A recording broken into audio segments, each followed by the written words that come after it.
भारत जैसे महान देश ऋषि मुनियों का देश कहा जाता है। इन्हीं ऋषि मुनियों में से एक हुए महामुनि गर्ग जी या फिर ऋषि गंगाचार्य, जो ज्योतिष शास्त्र के महान आचार्य और गणितज्ञ थे, लेकिन उनके बारे में बहुत कम ही लोग जानते हैं। आज के हमारी इस प्रस्तुति में हम महर्षि गर्ग और उनके वंशजों के बारे में जानेंगे। दोस्तों, दिल से स्वागत है आपका हमारे चैनल में। आप देख रहे हैं धर्म संसार और आपकी प्यारी ईशा दोबारा से आपके लिए एक नई धार्मिक कहानी लेकर आई है। एक बार फिर इन भारतीय दिव्य ऋषियों ने वेद ज्ञान और तपस्या के बल पर पूरे विश्व में ख्याति प्राप्त की। महर्षि गर्ग का नाम भी बड़े ही सम्मान के साथ लिया जाता है। बता देते हैं कि महर्षि गंगाचार्य जी का जन्म अंगिरस गोत्र में हुआ था। इनके पिता का नाम भूमनायु था, जो ऋषि भारद्वाज जी के पौत्र थे। देवगुरु बृहस्पति जी के परिपौत्र थे। वहीं ऋषि गंगाचार्य ज्योतिष शास्त्र के प्रखंड विद्वान थे और महर्षि ने अपने शास्त्र होरा में लिखा कि ब्रह्मांड रचयिता ब्रह्मा जी ने वेद से निकलकर नेत्र रूप वेदा ज्योतिष शास्त्र को सबसे पहले महर्षि गंगाचार्य को ही प्रदान किया। ज्योतिष के क्षेत्र में महर्षि महाग्रंथ श्री गर्ग होरा की रचना की। इस तरह महर्षि गर्ग 18 वेदांग ज्योतिष शास्त्र के परिवर्तकों में गुरु बने। गर्ग आचार्य जी चारों वेद 18 पुराण 108 उपनिषदों के साथ साथ छठ दर्शन के भी महान आचार्य थे। इतना ही नहीं, आप शायद ये ना जानते हो कि महर्षि गंगाचार्य द्वारका के राजा भगवान कृष्ण के राजगुरु पद से भी सुशोभित हुए।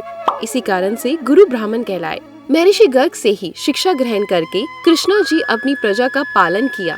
उन्होंने ही भगवान वासुदेव नामकरण तथा भविष्य वर्णन कर कई लीलाओं की भविष्यवाणी की। आपको बता देते हैं कि महर्षि गंगाचार्य ने ही वासुदेव पर कंस का संकट आने पर खुद नंद बाबा के महल जाकर भविष्यवाणी की थी। उन्होंने भगवान कृष्ण के जीवन पर आधारित संस्कृत में गर्ग संहिता नाम का एक ग्रंथ भी लिखा, जो हर जगह बहुत प्रसिद्ध हुआ। ये ग्रंथ ज्योतिषी पर ही आधारित शास्त्र है। साथ में भगवान गोपाल की लीलाओं का भी इसमें उल्लेख मिलता है। दोस्तों, गर्ग संहिता में ये बताया गया है कि भगवान कृष्ण और देवी राधा का विवाह हुआ था। इसके अलावा इसमें शरीर के अंग और लक्षणों के हिसाब से ज्योतिष फल का विवेचन किया गया है। श्रीमद् भगवद गीता में जो कुछ कहा गया है, गर्ग संहिता में भी उसी के बारे में बताया गया है। वहीं इसमें भगवान कृष्ण की पूर्णता के संबंध में मुनिवर ने कहा है, जिसमें सारा तेज अपने ही तेज में मिल जाता है। वह वेदांत सीधे ईश्वर से पूर्ण है।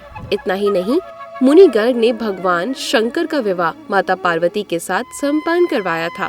और तो और धरती के पहले राजा माने जाने वाले पृथ्वी के कुलगुरु और राजगुरु पद से भी सुशोभित हुए थे।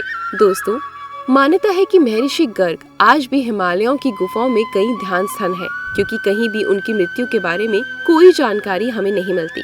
हर साल भगवा सुधी पंचमी को देश भर में गर्ग ऋषि के जन्म उत्सव के तौर पर मनाया जाता है, जिसे ऋषि पंचमी पर्व भी कहा जाता है। महर्षि गंगाचार्य के प्रति अपनी भावनाएं प्रकट का ये एक पावन दिन बताया गया है। तो आइए दोस्तों, अब ये समझ लेते हैं कि महर्षि गर्ग की पूजा करने का क्या नियम है। सबसे पहले तो ये चाहिए कि जो भक्त है वो ब्रह्म मुहूर्त में उठे, स्नान और अपने नियमित कार्यों से निवृत्त होकर घर या फिर मंदिर में महामुनि गंगाचार्य की मूर्ति या फिर तस्वीरें स्थापित करे। इसके बाद वो कलश स्थापना और दीप जलाकर गंगाचार्य जी की स्तुति करे और पूजा व्रत आदि का संकल्प ले। फिर सप्तऋषि मंडल की स्थापना करके उनकी आराधना करनी चाहिए। इसके बाद महामुनि गंगाचार्य जी और सप्तऋषियों को विभिन्न फल एवं नेवन अर्पण करें। अब पूरी विधि के अनुसार ऋषि तर्पण हवन का प्रबंध करें और ऋषियों के प्रति आहुतियां अर्पण करें। अंत में आरती कर पुष्पांजलि अर्पित करें। दोस्तों, महामुनि गंगाचार्य के वश में जन्म लेने वाले पंडित मोहन लाल जी गर्ग राजस्थान के जोधपुर से हैं, जो महर्षि गर्ग को ही समर्पित है। वह ऋषि गर्ग का प्रसिद्ध आश्रम कुरुक्षेत्र में देवांडी सरस्वती के किनारे बसा है। इनको लेकर एक पौराणिक कथा भी प्रचलित है, जो कुछ इस प्रकार है। एक बार नैनीताल घाटी पर 3 ऋषि अत्रि, अगस्त्य ऋषि आए, जहाँ उन्हें पूजा पाठ करने के लिए जल नहीं मिला। तब महर्षि गंगाचार्य ने अपने तप के बल से मान सरोवर से वहाँ झील बनाई, जो आज भी अत्रि ऋषि के नाम से जानी जाती है। इसी तरह झारखंड के बोरकायो जिलों में कसनार नाम की जगह पर उनका एक आश्रम है, जो द्वापर युग में महामुनि गर्ग की तपोस्थली रहा था, जहाँ उन्होंने सत्र एकत्र में एक तालाब जिसका नाम कलौंदी बांध था उसे बनाया, जो आज भी कलयुग में मौजूद है। और प्रमाण बताते हैं कि इसका निर्माण महर्षि गर्ग के कहने पर ही किया गया था। तो दोस्तों, आज हमने जाना महर्षि गर्ग की कथा और उनसे जुड़े कुछ महत्वपूर्ण बातें।